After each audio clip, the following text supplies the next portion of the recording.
Hello, McDonald's Football Fan TV. This is take two with Harry Redknapp. You've just played a round of golf. Firstly, how was the round of golf? Fantastic. Had a lovely day. Really nice day. And we won the money.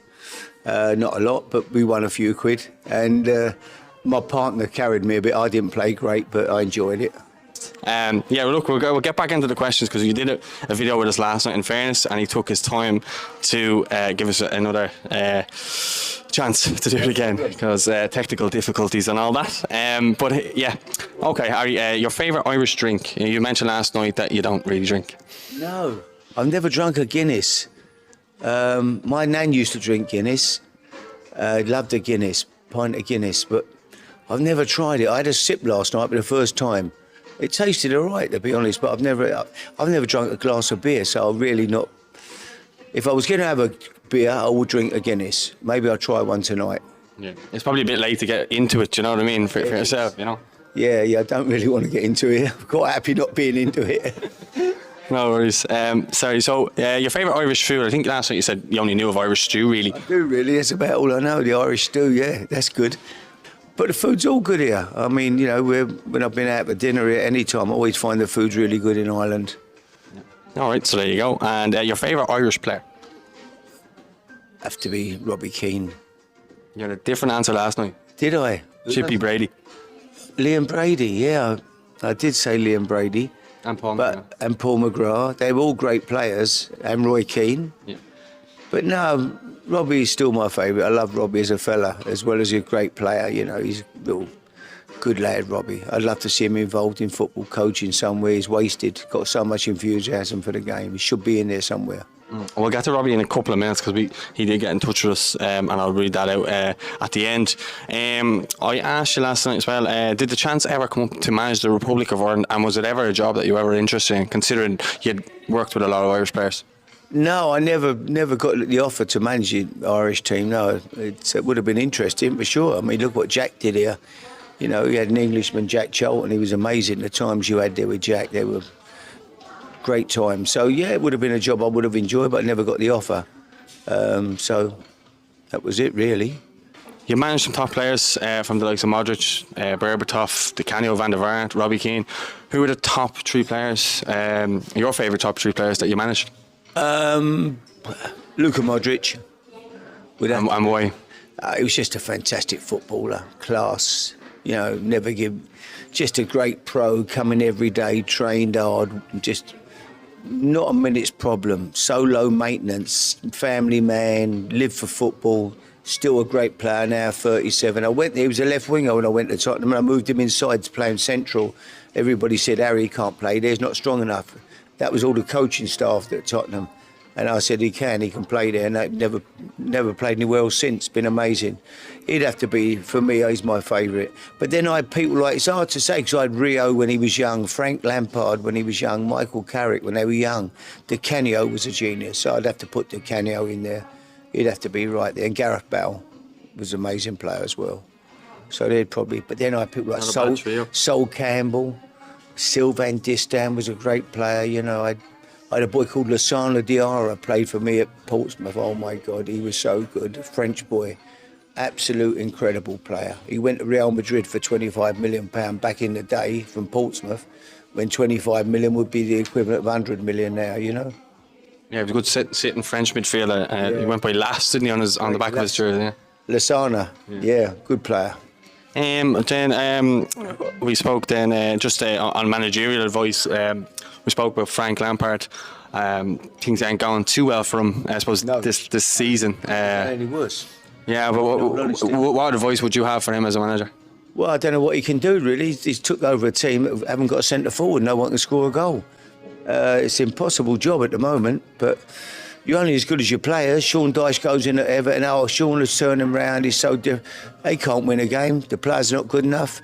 You need good players, and you know, at the moment Frank's got some good players at Chelsea, but he ain't got anybody to score a goal. And so I don't know what I can say to him, really. Just keep your chin up, Frank, because you know he's great on the game, and the circumstances at the moment it's just not. You need a bit of luck, and at the moment he's not getting any. Well, I actually really like Frank. I'm an Everton fan. I did like him. How you doing? I was hoping. You're right. I was hoping that he was going to turn things around and do well. Unfortunately, it didn't work out that way. You're going to get relegated anyway, I think. Don't say that. Sorry to say that. No, but how lucky today was you in Notts Forest? I haven't even checked the results because I had my own game, as I was saying. We're winning 1-0 Notts Forest at Brentford after 93 minutes and got beat 2-1. If Forest win today, they'd have gone 5 points clear of Everton. I mean, that ain't Big game against Leicester on Monday. Yeah, but that would have put them bang in trouble. Yeah. 5 points, a lot of points to claw back, isn't it? Yeah. You know, whether they beat Leicester or not on Monday, they've still been 2 behind. But that result today, them 2 goals in the last extra time, has changed everything. I think with Calvert-Lewin injured for most of the time under Frank's reign, that hasn't helped. Now he's obviously back now, but he's still. He's not fit under Sean's reign. Yeah. He's starting to come back now, I think. I thought he's only played a game and a half. Will he score a goal? Mopay, will he ever score? Hey, who's going to score for them? Same problem. Yeah. No goal scorers. Yeah, and they got rid of Gordon and Richarlison, so you're not going to score goals, yeah. I thought Gordon, that was decent money for Gordon, no 50, 60 million, really. Just then, who was your favourite transfer deadline day transfer that you signed? Signed? Probably Rafa van der Vaart. Player. Was a good player for me, yeah. I took Rafa. He was a fantastic talent, good, real quality player, you know, top drawer. So I loved, he was a good signing. He was a bargain, 8 million from Hamburg, wasn't he? He was cheap, yeah. We were going to loan him, and then they decided they wanted to sell him, so we bought him, yeah. Sorry, I took a boy called D'Alessandro. Yeah, from Argentina. What a footballer. Little skinny legs. He was a genius. And when I brought him into the club, I signed him. I went back to Portsmouth, we're bottom of the league, and it's my first signing. I'm going to loan him. He was at Wolfsburg in Germany, and the agent came to me. I said, "Can we loan him?" He said, "Are you mad, Harry? You're never going to loan him. He's an Argentinian international." Anyway, we got him on loan, and I brought him up on the training ground first morning. We were playing Bolton the night after, and I said, "He's going to play tomorrow against Bolton." They went, "Who, him? Who is he?" I said, "Look, little legs," and they said he'll get murdered against Bolton. Big Sam's team was aggressive. The pitch at Fratton Park was just cut up like a ploughed field. Anyway, I played him, and he was man of the match. He was fantastic, and he really was a special player. We stayed up that year in the end, and he was just a class above. I think he was very highly rated when he moved to Europe. It never really worked out for him, didn't he? No. I tried to take him when he was about 17. I brought him to West Ham for 2 weeks. But they wanted £5 million for him, and the chairman wouldn't pay it because we had Joe Cole coming through at the same time, a bit younger. And the chairman said, "We've got Joe, we don't really need anybody we can't really afford," so we couldn't take him. But no, he was a great player. What is your biggest achievement in football? Don't know really. I probably getting promoted with Bournemouth when I was going through the leagues with them back in the day, or getting Portsmouth into the Premier League, win the championship, or going back to Portsmouth and keeping them up. I think that was a bigger achievement than winning the FA Cup at Portsmouth, really, for me. I went back there, the team was bottom of the league, they were useless. Even the captains, all my players had been sold when I left and went to Southampton, and they bought a load of foreign players in who were no good. And I had it all on, really, and I had to bring a couple in. I got a couple of players from Tottenham, done a couple of loans, and somehow we managed to put a team together and went on a run and stayed up. So that would be right up there, because I think if I'd have failed then, having left Portsmouth, gone to Southampton, then went back to Portsmouth again, so the fans were a bit undecided. They weren't very happy with me, but winning, keeping up was fantastic. I think people forget how good that Portsmouth team was, because it was a game that you played against AC Milan. You went 1-0 up with Sol Campbell, didn't you? And Ronaldinho scored a free kick for AC Milan. We had good players. DR, you look, Glenn Johnson at right back, David James in goal, Sol Campbell, Sylvain Distin, good players. Defoe and Crouch. Defoe, Crouchy, Canu, full Cranchar, you're mate. Nico Cranchar, what a player you were, Nico. Great ability. I wonder how he is now. I do miss Nico. Real good player. His dad was a great player. His dad was his dad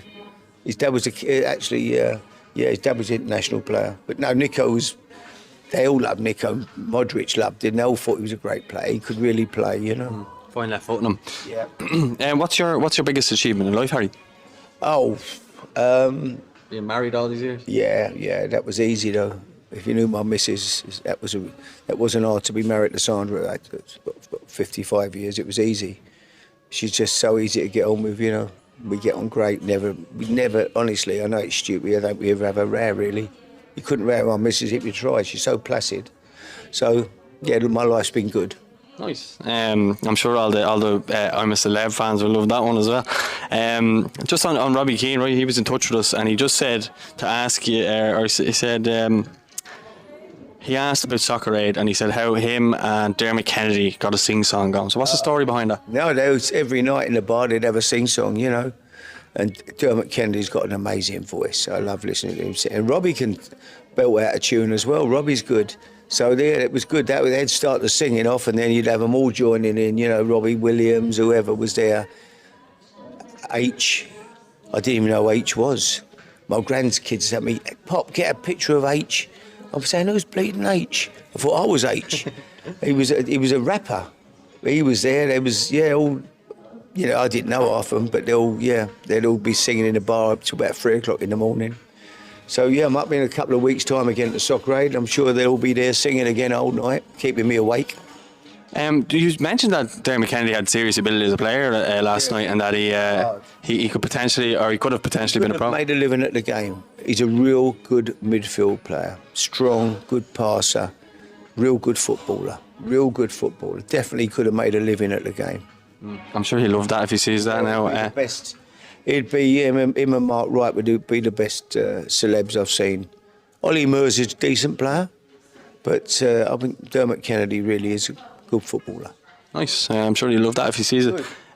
Just Robbie, then he's helping. He said he helps you with the coaching on Soccer Aid. So what does he do there, and what do you foresee for him as a coach? And I know you want to see him back in the game. So he does well when you got Soccer Aid. He really does it all for me. He's out there getting them, doing the warm ups. You know, getting the players.